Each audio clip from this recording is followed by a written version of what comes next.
Bonjour à tous et bienvenue pour cette émission exceptionnelle de CFO Radio en direct du salon Financium 2024 organisé par la DFCG.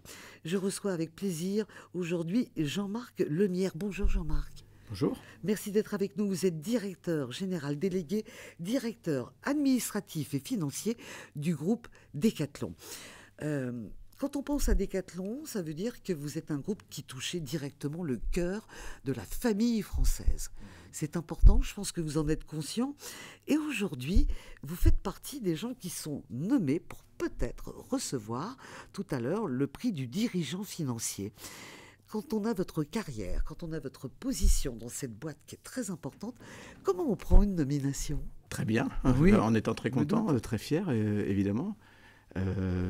C'est très clairement une reconnaissance à laquelle je ne m'attendais pas et dont je ne suis pas coutumier. Donc je l'ai pris avec beaucoup de plaisir et en me mettant aussi un petit peu de pression, du coup, pour préparer les différentes étapes. Mais donc, ça me fait très, très plaisir. Alors, je le rappelais, Decathlon est au cœur de la vie des Français. Et vous, à la place où vous êtes aujourd'hui dans ce groupe, vous avez 3 préoccupations que vous aborderez sûrement avec d'autres participants. Je voudrais qu'on en dise un mot. Il y a 3 sujets très forts pour vous, c'est la performance et la résilience du modèle d'affaires. Il est urgent de s'en préoccuper aujourd'hui ? C'est absolument fondamental et pour plusieurs raisons. Au moins 2. La première, c'est qu'on vit dans un monde qui se polarise de plus en plus. Je pense que ça faisait partie des sujets qui ont été abordés aujourd'hui. Et ce monde qui se polarise, il perturbe énormément les entreprises. Et il y a un impératif pour les entreprises à s'adapter très très rapidement. Voilà. Et donc, il faut avoir le courage, le discernement déjà pour commencer, puis le courage d'opérer ces changements. Alors, deuxième préoccupation, le développement durable. Là, j'étais un peu surprise parce que on est tous motivés par votre marque, on est tous aussi, dans notre mémoire, on a toutes les pubs qu'on a pu connaître de Decathlon.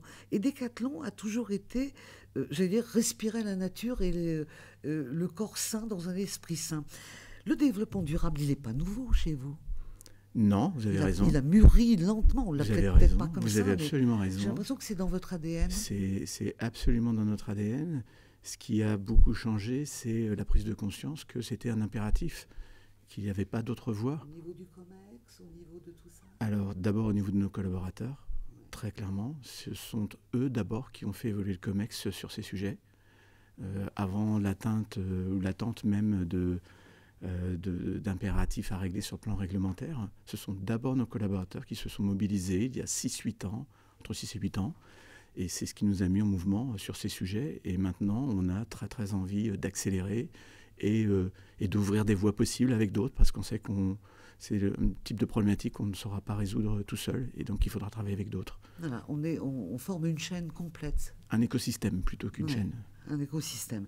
Et puis il y a également ce sujet du juste partage de la valeur.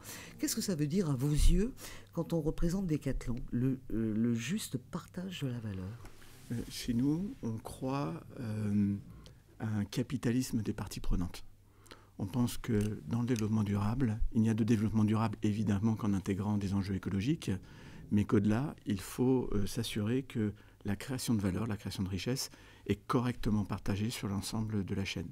Et c'est absolument fondamental. On n'aurait pas de fierté, nos actionnaires n'auraient pas de fierté à voir une partie prenante sur cette chaîne, eux notamment, s'enrichir au détriment des autres acteurs. Et donc ce partage de la valeur, il est absolument essentiel au développement durable.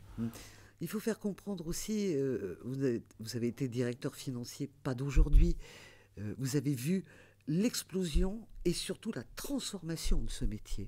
Et ça, il faut l'accepter. C'est le message aussi qu'il faut faire passer ?